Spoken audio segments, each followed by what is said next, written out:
want all the stuff finished and in, is breaking up in their wish list America into mega regions, exactly in line with this Hunger Games movie map. And the European Union is doing the same. This is a map of regions they are suggesting should be created in Europe as countries cease to be. And in these mega regions, they want mega cities, where, like I say, this is David Dees, a great political artist out of America, and this image really sums up what they want. They want an end to people having access to cars who aren't in the elite. Now, this is what they mean. Recently, last few years, when Mayor Bloomberg was mayor of New York, they started a project to build 165,000 units for people in New York. And these yellow lines are the size of the units. They are 10 feet by 30. And this is absolutely in line with Agenda 21. This is the 165,000 units, while he, elite, has massive properties all over the world. Here, Agenda 21, city officials, developers recommend coffin apartments for middle class. Coming everywhere. Rabbit Hutch Britain, growing health concerns as UK sets record for smallest properties in Europe. They're moving towards it. Soaring house prices will kill off middle class within 30 years, Britain to be left with tiny elite and sprawling proletariat. Abolition of private property. They also want to take people out of cars by making it too expensive for the masses to have cars and run cars. And like I say, it's all being coordinated through this network. Now, if you look at the Hunger Games movie, the mode of transport was high-speed rail. And what they want in this Hunger Games society is the main source of transport to be railways and high-speed rail, because it's easier to control people that way. And it's interesting that if you look at this mega region, mega cities map of America 2050,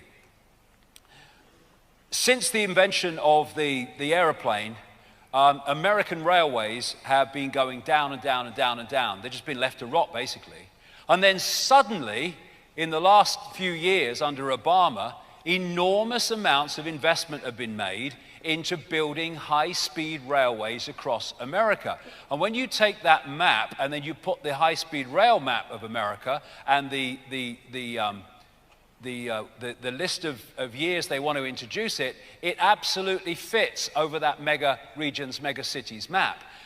This is what we're seeing in this country and throughout Europe, the building of these high-speed rail systems in line with Agenda 21. And I know for an absolute fact that some of the people who are doing it under being railway executives actually work for NATO. So then is Archon food. All these things are connected. I'm connecting dots here. All these different things which people oppose and protest against are actually all different expressions of the same conspiracy.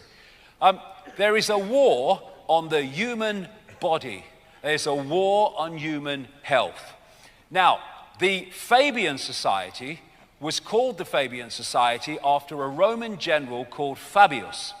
And his claim to fame was never to engage in a battle which could lead to a win or a loss, which could be decisive. His way of doing it was to weaken the enemy over a long period of time until they were so weak that you just walked in. This is what is happening in terms of human health and many other things. They are systematically weakening the target population so we become so weak that they just walk in and do what they like. And fundamental to that is the war on human health. Here we go, weapon of mass destruction. GMO, genetically modified food designed to genetically modify us. This guy, David Suzuki, a geneticist, any politician or scientist who tells you that these GMO products are safe is either very stupid or lying.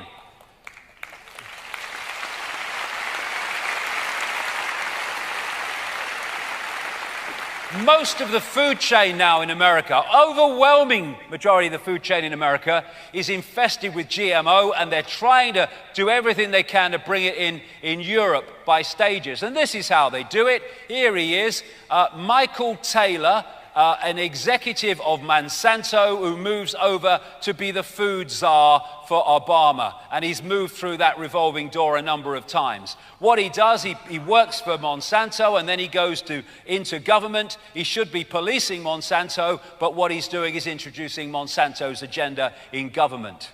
Here's Bill again. 500,000 shares in Monsanto. He owns the most evil company on earth. And he says he wants to make the world a better place. I don't believe you. This is the GMO scam. You will eat what we tell you to eat. Got it. This is why all this systematic contamination is going on.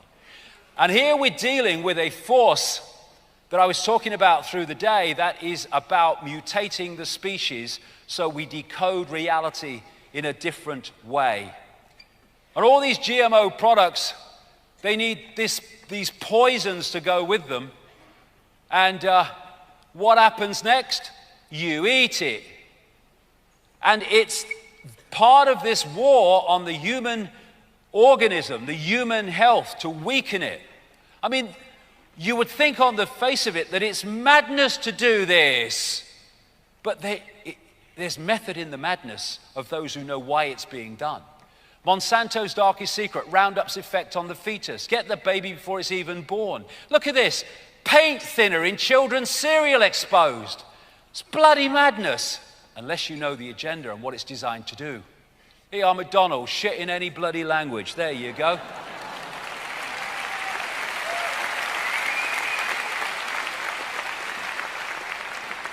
All this fast food is part of this war on the human organism. And junk food can be as addictive as heroin, and this is why. The receptors of the cells that accept heroin and cocaine and all that stuff also are receptors of the shite chemicals and concoctions that come out of shite chemically infested food, and therefore the body can become addicted to those chemicals.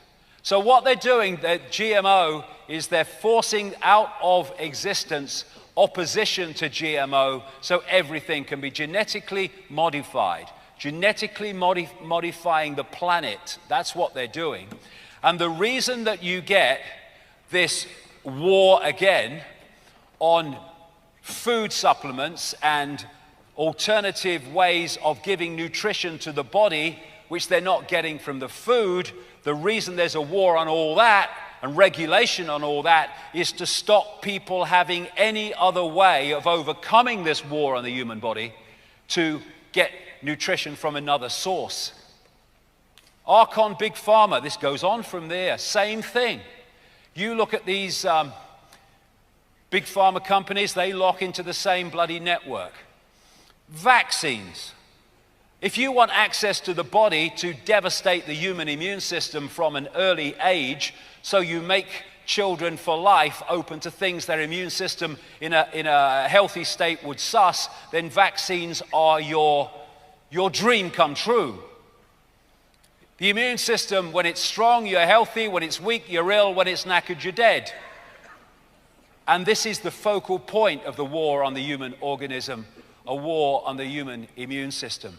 All these vaccinations that kids have before the age of 6,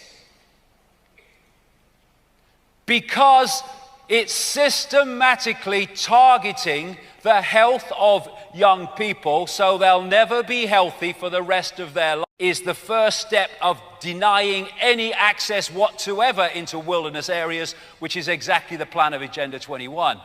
And they're destroying community food gardens. This is in Canada. And what they're doing, they're changing the zoning laws to say you can't grow food there, even though people are hungry and they're communally growing to help each other out. Allotments are going under. Food and Drug Administration in America to ban organic farming, ?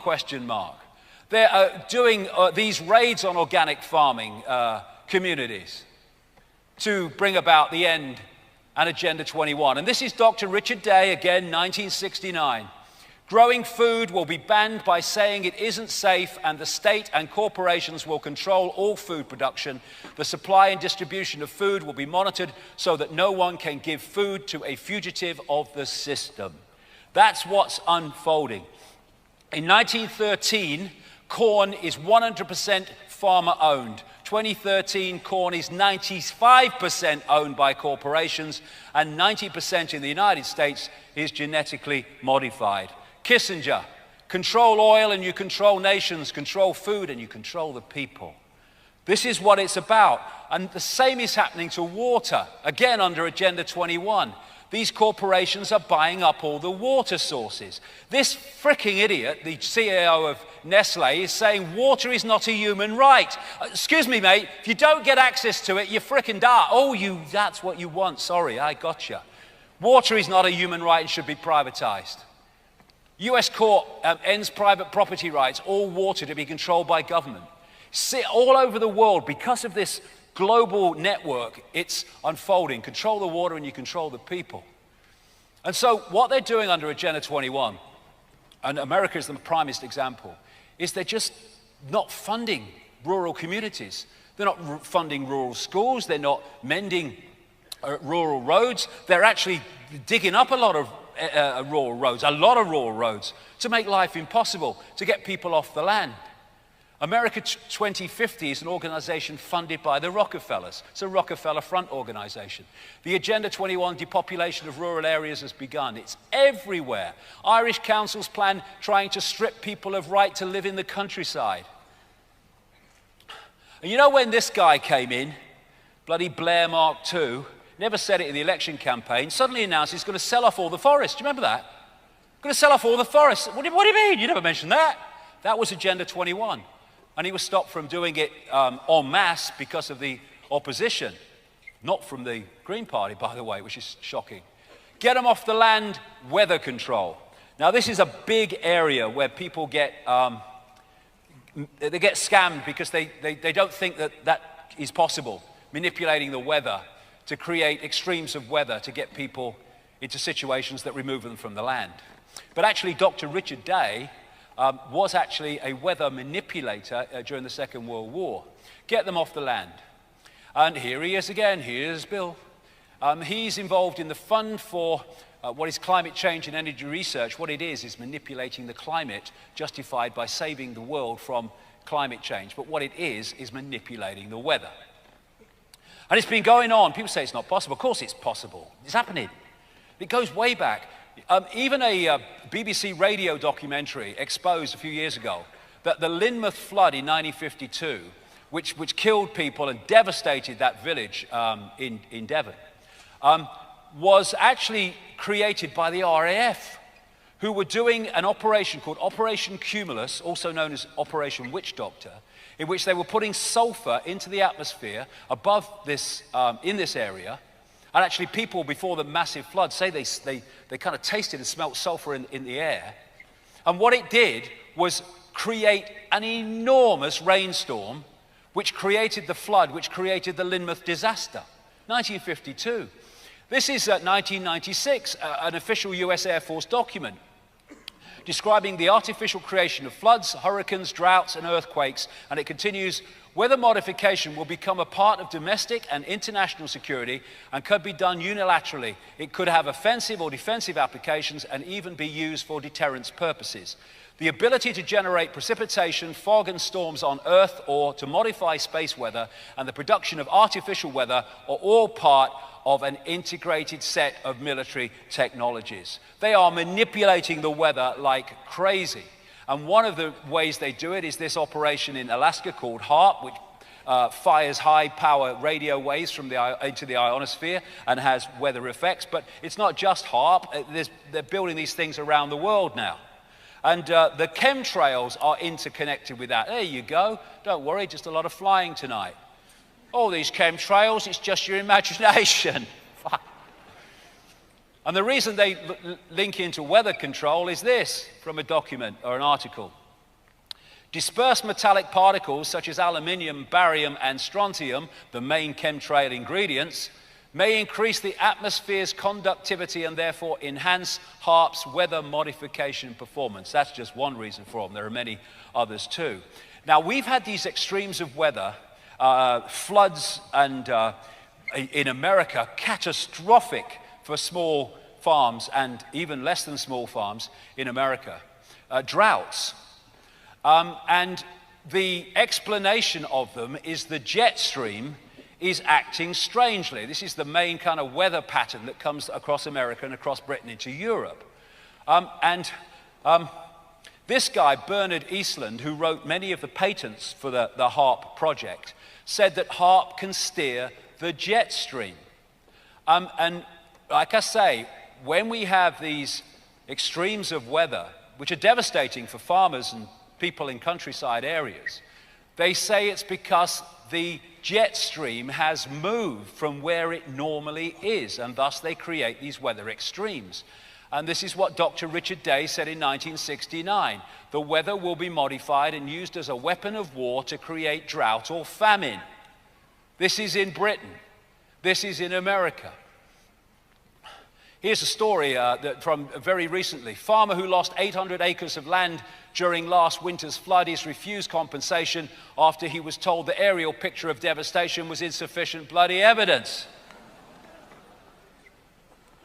And then in America, in recent years, they've had catastrophic droughts. It's a catastrophic one and then some in California at the moment and through this summer.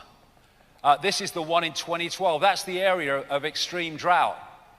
And here's a story from this week. 14 California communities now on verge of having no water. Mass migration out of California seems imminent.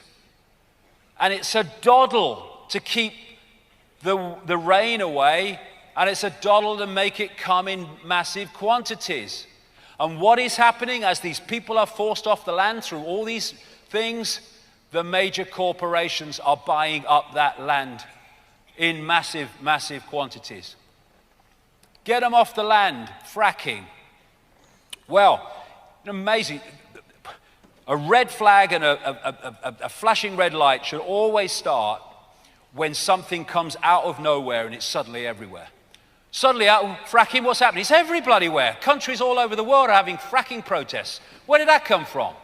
Because it's the agenda pressing the button for this stage called fracking. Here we go. Farmers fear fracking could spell financial ruin. They're now letting people in this country drill under their bloody homes, put whatever they like under their bloody homes without any oversight. And what the fracking is, I mean, you know, you say, look, I'm sure you didn't get that right. Explain it to me again, because that's madness, okay? That's madness, right? So just explain it again. Well, what they're doing is they're forcing at high power water full of hundreds of chemicals into the ground. They're breaking up the structure to get to this stuff they want, this gas or whatever, shale gas. And they're causing earthquakes because they're breaking up the structure. And then all these chemicals are going into the groundwater supply, and we're supposed to frickin' drink it. That is the astonishing story of fracking. And when governments, in the face of such unbelievable nonsense, still push on with it, it's the agenda. 630 chemicals they're putting in this stuff, going into the groundwater supplies. Look at it.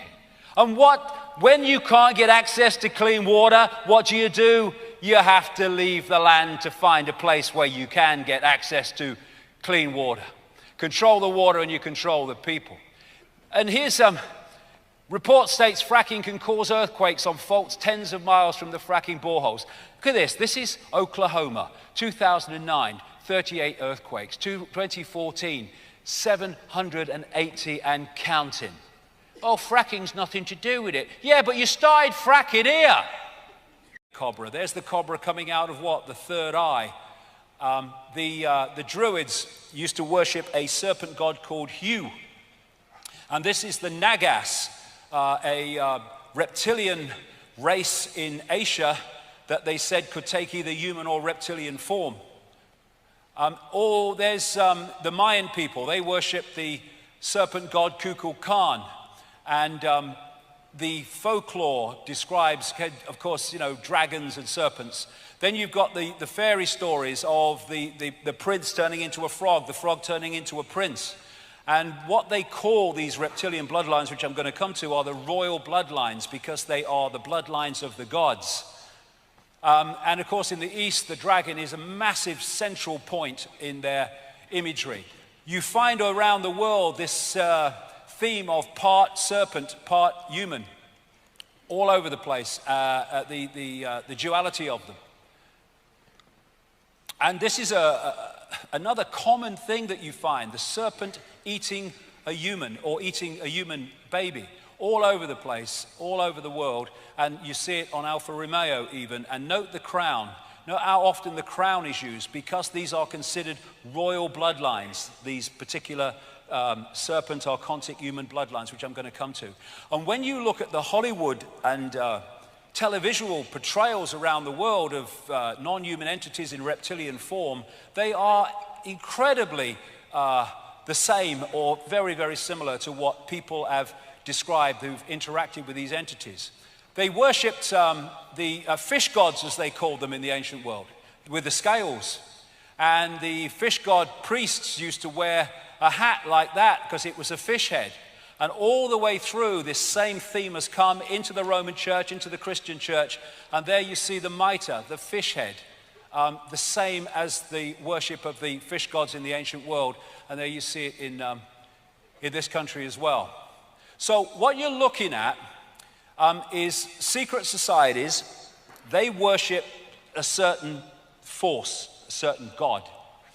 You get religion. They're worshipping a certain god. They think they're different gods, but actually it's the same gods.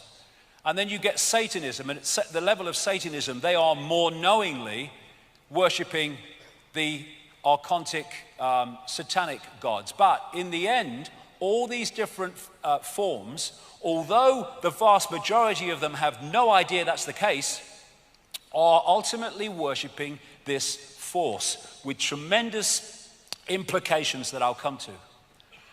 So, I mentioned these bloodlines.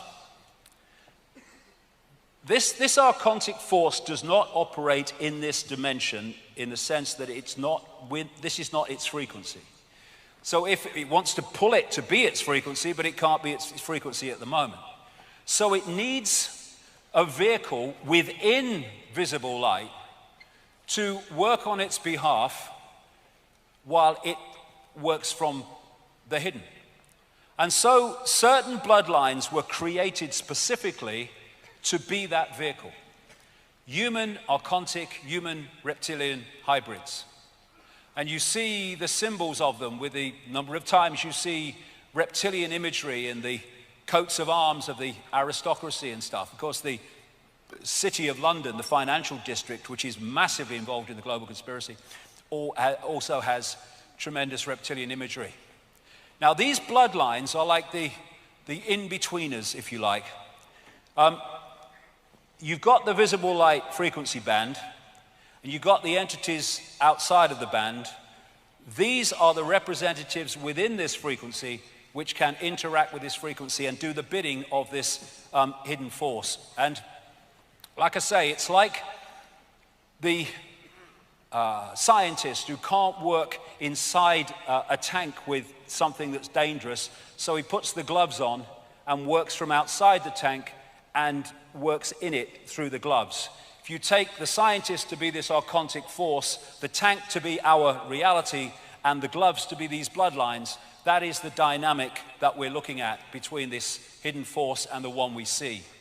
So what has been created is a hierarchy coming out of the hidden down into the seen to create and direct a society that generates maximum low vibrational energy and systematically imposes the virus upon our society more and more and more. And these bloodlines have a particular DNA. And what is DNA? It's an information field. And they, when they create hybrids and anything like that, they see it as a software program. They don't see it the way we see it. And so the reason that these bloodlines interbreed so incessantly, I mean, we see it with royals, but all these Eastern establishment families of the United States into banking and corporations, they interbreed just the same. It's to hold this information field, which has a certain series of personality traits which the archontic force wants in these hybrids because it makes them work on their behalf without any compassion or empathy or question in terms of the impact and suffering that they make people have. So this information field, this DNA, this hybrid, has the natural order traits that I talked in that wolf's image. It has them deleted. They have the ability to empathize deleted, the ability for remorse deleted, the ability to feel any emotional impact for what they do to others deleted. And what they are describing are psychopaths. These people are psychopaths in our reality on behalf of psychopaths operating outside our reality, because they are an expression of this. No empathy, no remorse, no shame. How on earth can you bomb the living shit out of Gaza and have no emotional impact?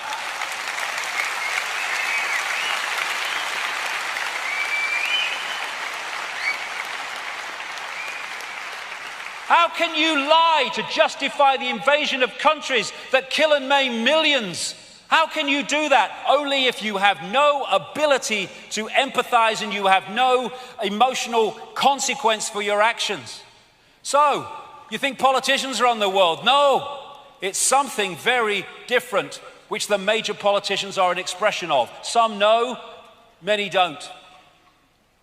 And the reason that these hybrids are so, I'll call them the elite for want of a word, are so important is because there is a hybrid genetics. It means, because when you go back, genetics is just an information field, a frequency field. The frequency of the hybrid is closer to the frequency of the archontic entities than the general run of the human population. So the ability to possess, control, and dictate their behavior is far more powerful with the hybrids than it is with the general population that have a different genetics. And this is a Swiss clairvoyant called Anton Steiger, who was telling the story of his life in an article. He wasn't talking about any of this stuff. He was just saying experiences he's had. And this was one of them. He can see beyond what we call the physical into the energetic levels. When I see people in business or politics who are particularly trapped by the material world, for example, I notice that they no longer have any light bodies at all. In many of these people, the point of light at the heart chakra, here we go, which is otherwise always present, is no longer visible to me. What do we call psychopaths? Heartless people. Instead, I see something like a layer of shiny tar around them, in which a monstrous being in the shape of a lizard can be distinguished. When such people speak on television, for example, I see a crocodile shape manifesting itself around the person like a concave mirror. I don't see the light of their throat and forehead chakra. And I've talked to people all over the world that can see beyond the physical, who don't describe exactly the same, but it's very, very similar in terms of this possession. There you go, there's one of them, look. It's just a trick of the light, don't worry.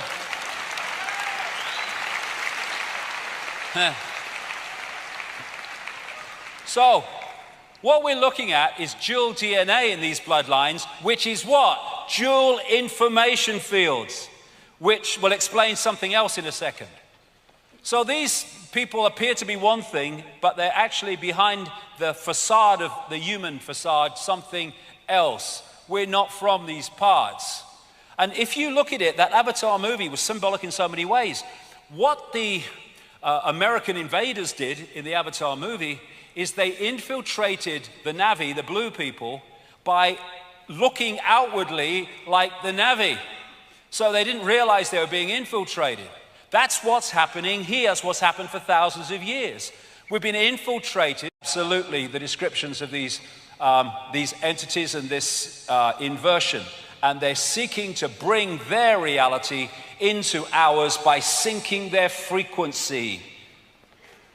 The Golden Age society, the way it's described, and again in the way the Avatar movie portrayed that society, was a heart society. This was the point from which they interacted with the world, the heart, which allowed them to experience reality outside the bounds of time and space. When you come from the heart, you don't do hatred. The heart doesn't hate. The heart doesn't seek to destroy. And so this inversion was about taking the point of interaction with the world from the point of love, heart, into the emotions. And how do we see now our society and how people interact with it from the level of emotional response and emotional reaction instead of here? And when that moves to that we interact with the world here, the world dramatically changes. And so, like I said earlier, with this heart coherence with the central nervous system and the brain, once we get into this, we start to disconnect from the heart, disconnect from beyond time and space, and start to have this as the governor of our perception. And if you take it in a computer game terms, the idea is to pull us into the lowest level where this archontic force works from.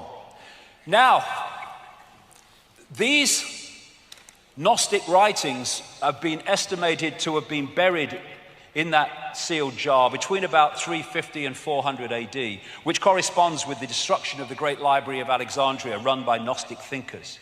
But it's suggested that they were possibly written about 100 AD. In those documents, all that time ago, best part of 2,000 years, they say that the archons can take form, and the main forms they take are reptilian entities and those known today as greys. The archons describe the greys as like an unborn baby or fetus with grey skin and dark, unmoving eyes. That was nearly 2,000 years ago, and it's the same description as what we call grey entities today in the modern world.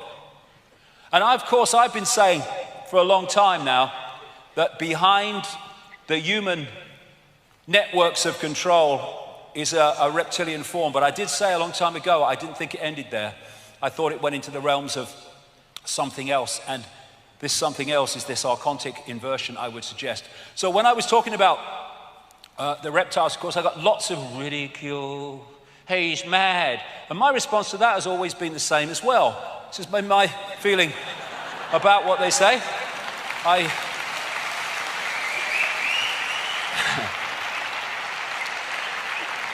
Because I simply want to know what the bloody hell's going on, me. Just want to know what's going on. Whatever it is, I want to know. And if people don't like it, well, they do the other thing, that's just as good. But is it madness, or is it seeing beyond the program? Like I say, condemnation without investigation is the height of ignorance. But they say it's rubbish, but they don't investigate it. And yet, when the Daily Mail runs a story from some chemist, scientist, a few years ago, who said that he thinks from his research that there are reptilian entities all around in other dimensions, then he was treated as dead straight because he's a scientist, so he must know what he's talking about. And there was another study which was kind of projecting what some of the dinosaurs would look like if they hadn't been wiped out, as they say. And they came up with the fact that by now they would be humanoid reptilian entities like that, which is interesting because when you look at the descriptions around the world, this is a Zulu description, this is a painting made by a Spanish artist who said he interacted or experienced these reptilian entities. They are described in remarkably similar ways. And this is something called the Charney Project. And it's one of those kind of things that happen so often when I'm researching. I'll come to conclusions and I'll write it, and then something will come along and it will say, look at this. And long after I'd been writing about these reptilian entities, I read this article, It was in Nexus magazine, and it was by a whistleblower about a project called the Charney Project, Computer Interface Communication with Other Realms. And he said that in 1990, in the 1990s here, 1994, for 5 years, they, at a kind of similar thing to what's happening at CERN, it was one of these collider things, but in Africa and smaller. For 5 years, they interacted through computer systems with an entity in another dimension, another reality, and asked a total of 20,000 questions. And interestingly, this is what came through this entity, according to this Charney Project. A reptilian race was holding back humans so they couldn't grow. The entity said they had fought many battles against the reptile race in their own reality. Humans were more evolved spiritually than the reptiles, but they suppress humans with their technology. Their God is their technology. That will become seriously relevant later in the day. But look, what did the Gnostics say? That humans have creative ability, where the archons don't. It says here, more spiritually evolved than the reptiles, but we are suppressed through technology. And what I was talking about, tuning humans into the fake reality, this brings us to endless stories of the manipulation of human genetics. Some appear in things like the Bible, but you find them all over the ancient world, again, relating to these gods of different names, which turn out to be basically the same. So in the Gnostic writings, they talk about, and remember, these have been in a sealed jar since about 350 AD. They've not been tinkered with and changed like the biblical texts that were expressions of these in many ways, but were out in the public arena and therefore could be changed. These have been sealed all that time.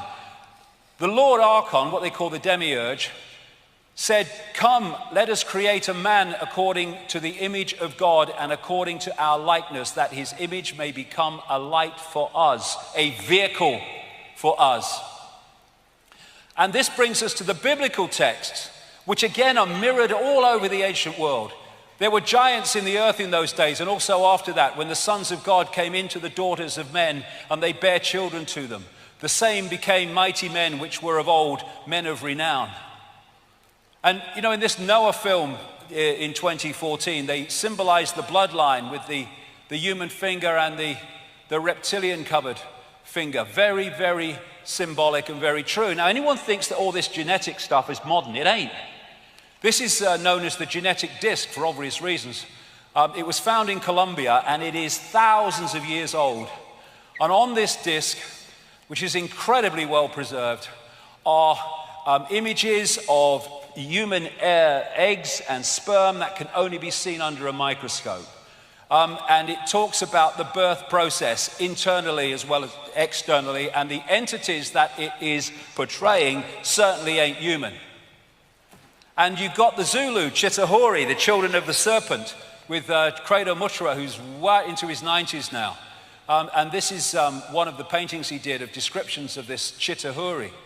And on one of his ancient artifacts that goes back at least 500 years, called the Necklace of the Mysteries, these images, these symbols, are used by the Zulu shaman to tell the story of Africa and the story of the human story. And pride of place at the front is a non-human entity and a human woman. And let's say that fits into that.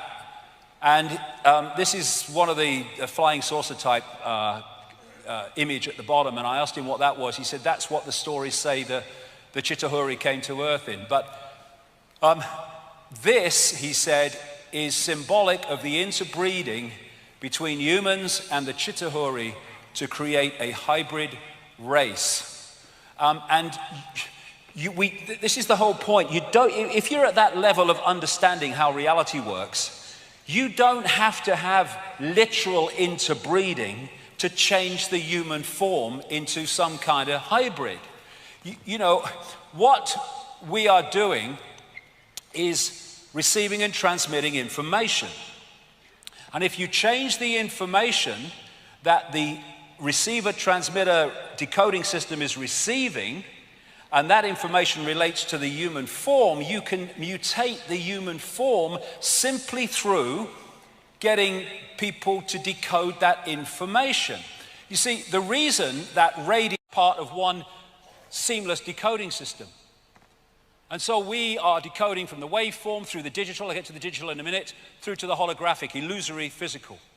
All these different levels, molecular and atomic and holographic as it is, and they're all different expressions of the decoding of this world. The world is a hologram. Everything that we see as form is a hologram. There's more to know even about that, but let's keep it at that level for now. And holograms are like, of the ones you buy in the shops. What they do is they get a laser, and the part of the laser goes off. It's a photographic print. Another part of the laser, in waveform, photographs the object, and then hits the part of the laser that came straight onto the film. And that collision creates what they call an interference pattern. What is an interference pattern in a hologram? It's waveform information. Looks like a fingerprint. I don't think it's an accident either. And then, well, what is it? It's just waveform. But then you fire a laser at it, and amazing things happen. And what you are looking at is basically the same principle as dropping two stones in a pond, and they start a wave reaction. And as those waves collide, what you're looking at is a waveform portrayal, expression of where the stones fell, how fast they fell, how heavy they were. It's an information field if you know how to read it. And so what happens with the holographic waveform information is when it's read, it becomes an apparently three-dimensional object. These are all holograms that we're seeing here from these waveform information patterns. And some of them, the best of them, can look as solid as you and me. This lady is a hologram projected from somewhere else. These are all holograms. He's been projected from somewhere else. Les Dawson did a whole bloody program, you might have seen it, the British comedian. Even though he's no longer with us, great man as he was, he did a whole program as a hologram. This lady isn't standing there, but appears to be. And so what we're doing is taking this waveform information, that the cosmic internet, and turning it into a holographic reality. And now, mainstream science is starting to see that this is something they need to explore. You are a hologram projected from the edge of the universe. New Scientist, one of the main scientist magazines in Britain. Scientific American, are you a hologram? Quantum physics says the entire universe might be. And here is a mainstream newspaper report. Russian researchers want to replace your physical body with a holographic avatar. Why and how? Because they're replacing a hologram technologically generated with a hologram biologically generated, but even now they're starting to biologically generate as well. And the wonderful, amazing characteristics of a hologram, which explains so many mysteries, is that every part of a hologram is a smaller version of the whole. So when you get one of those holographic prints of a picture in waveform, and you cut it into 4, and you fire the laser at each one, you don't get a quarter of the picture, you get a quarter-size version of the whole picture. Every part of the hologram is a smaller version of the whole. And that's why you see the human energy field is a smaller version of the planetary energy field. This is where as above, so below comes from. And then you have reflexology and acupuncture and all these things that can find points on the ear and the body and the foot, all over the body, that correspond with other parts of the body. It's because they are holographic and therefore smaller versions of the whole. You might have seen people who've photographed things with their hands, where they've in various experiments that have been done. Not when I say photograph things, they've seen things with their hand. They've not seen them as clearly as with their eyes, but they've seen them. Now that is possible, although science says it's impossible. It's possible because there are sight senses in the hand, because it's a hologram, therefore all the senses are in the hand, just not as sharp as the main sense, in this case eyes. The palm reading is all part of the hologram because the whole body is in the hand. And this is why the brain cells and the universe mirror each other. So there are scientists over the years who have said that this reality as we experience it only exists when we observe it. I would take that a stage further and say we only see it in this form when we decode it. And the act of observation is the act of decoding. So when they say that waveform suddenly takes a particle form, or they can take the same form at the same time, it's because it's the same information in different forms. And so when you look at this newspaper article, Your Mind Can Control Matter, physicist, atomic particles were shown also to be waves. Whether they manifested as waves or as particles depended on whether someone was looking. Observation influenced the physical reality of particles. In more technical language, observation collapsed the wave function. It decoded the wave function into holographic reality. So when we are not looking at this reality, we're not decoding it, it's just a waveform information field. Same with us. So that's the base form of the body. It is an information field. We decode the body through into this as well. And if you can manipulate the way we decode reality, you can manipulate what we perceive. This is an example I've given many times, but I use it every time because it is so brilliant to explain what I'm trying to say here. There was a guy called Michael Tolbert. He wrote a brilliant book called The Holographic Universe about the scientific evidence for the holographic nature of what we call physical reality. And he told the story in that book of how he had a friend, his father rather, who had a party at his home, and he got a stage hypnotist along to do party tricks. And he got this guy called Tom, and he took him through the various things, and then towards the end he said, Tom, when I bring you back to a waking state, you're not going to be able to see your daughter in the room. So at that point he brings the daughter and stands her right in front of Tom. And Tom, the father's looking in her belly. So he brings him back to a waking state, apparently, and he said, Tom, can you see your daughter? Tom's looking around, can't see him. So everyone else in the room could see the daughter. He can't see the daughter. So the hypnotist went round her back, and the small of her back, he held something. He said, Tom, can you see what I'm holding? He said, well, you're holding a watch. Daughter's between him and the watch. He said, there's something on the watch, Tom, can you read it? He leaned forward, he read an inscription on the watch. Now, Dogma Dawkins and everyone else in the mainstream would say that's impossible, perfectly bloody logical. Because the base form of the daughter, like the base form of all of us, is a waveform information field. And if you don't decode that into the holographic reality, your holographic five senses can't see it because it's not in its reality. And so what had happened is the hypnotist had put, if you like firewalls in the decoding system, and the decoding system would not decode the energy field of the daughter. Everything else in the room, yeah, not the daughter. Everyone else could see her because they'd not been through that process. So the only way that he could see his daughter is when that firewall was unlocked and suddenly he's decoding her. Oh, there she is. Now imagine you know all this in great detail and you want to manipulate the global population. What power that gives you. And look at how the same information is there wherever you look with people with an open mind. Tesla, my brain is only a receiver. Central American shaman, we are perceivers, we are awareness, we are not objects, we have no solidity. We are boundless. We, or rather our reason, forget this, and thus we entrap the totality of ourselves in a vicious circle from which we rarely emerge in our lifetime. And the whole focus of the system is make sure we don't emerge. Who creates the universe that we see? We do. And thus, if we change our perceptions, we can change what we decode into a reality, and we can change society. We're not going to do it by stockpiling weapons. We're not even going to do it by mass protests. We're going to be doing it by creating a different reality, by coming from a different perception of what reality is. All that we see or seem is just a dream within a dream. And because everything is one, the dream is the dreamer, and the dreamer is the dream.